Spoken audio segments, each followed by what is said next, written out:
Hey everyone, today we are pulling back the curtain on a massive global market that is quite literally hiding in plain sight. It's an industry with immense supply, staggering demand, and really complex pricing structures. Yet it operates almost entirely in the shadows.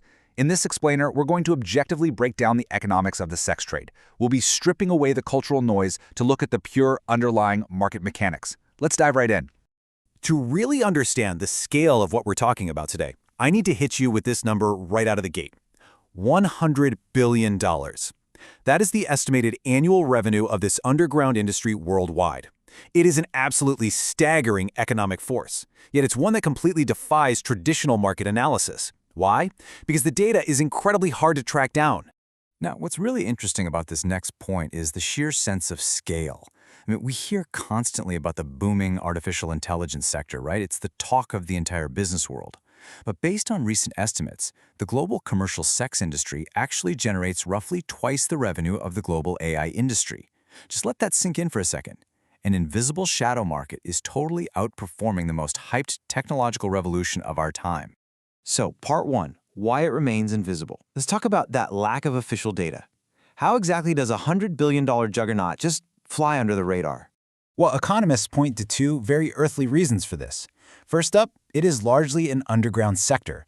Official import and export numbers simply aren't registered, much like the illegal drug trade or smuggling networks. But the second reason is what makes this market uniquely difficult to track: deep-rooted societal shame. Think about it. If you survey people about their activities in this sector, they are far less likely to tell you the truth than if you ask them what they had for breakfast. The stigma quite literally corrupts the data. Moving on to part two, what is commercial sex? Before we can really analyze the market forces at play, we need to clearly define the boundaries. What exactly are economists measuring here? The strict economic definition of commercial sex is a recurring transaction where physical sexuality is exchanged for money or a direct equivalent. And this is crucial because it brilliantly illustrates how broad the market actually is. We're talking way beyond traditional window prostitution or brothels. It extends to porn, strippers, and massive digital platforms like OnlyFans. Economists even include edge cases like sugar daddies, where long-term arrangements involve exchanging physical intimacy for financial gifts. It's a vast, highly varied landscape. And that brings us right back to that powerful force, stigma. To show you just how enduring this stigma is, let's look at the Netherlands.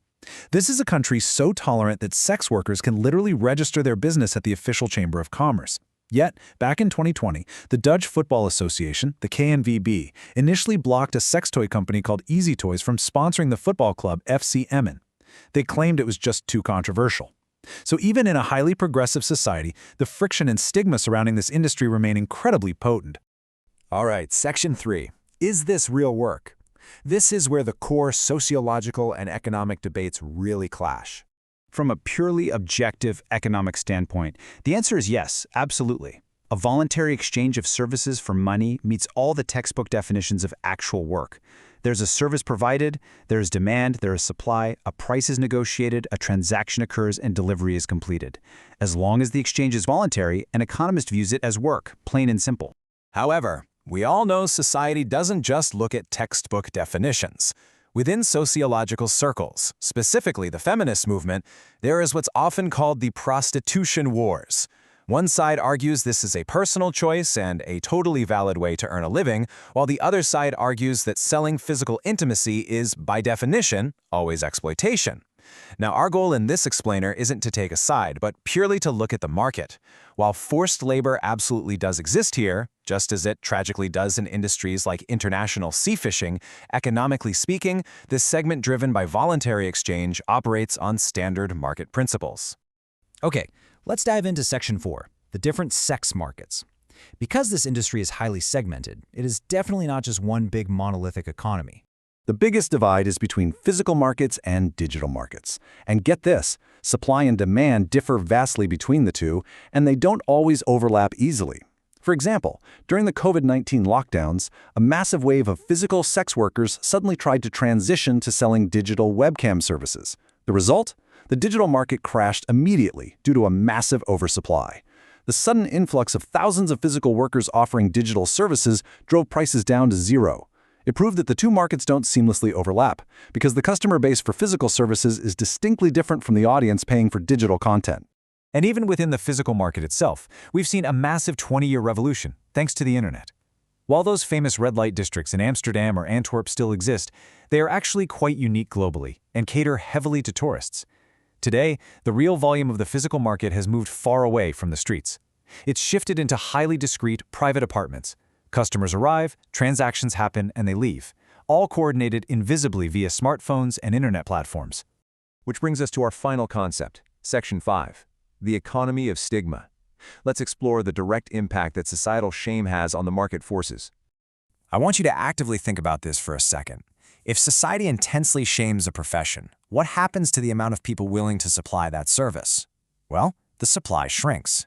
And when demand remains high, but supply is artificially suppressed by shame, what happens to the price? Yep, it goes up. This actually isn't a new concept at all. In fact, Adam Smith, the father of modern economics, wrote about this over 200 years ago. He noted that wages vary based on the honorableness or dishonorableness of the employment. Basically, if a job is considered socially dishonorable, you literally have to pay people more to do it.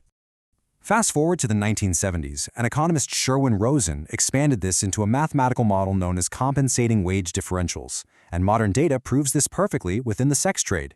Studies with strong identification strategies consistently show that sex workers earn a significant wage premium. That means they make noticeably more money than they could in mainstream jobs with similar skill sets. Why?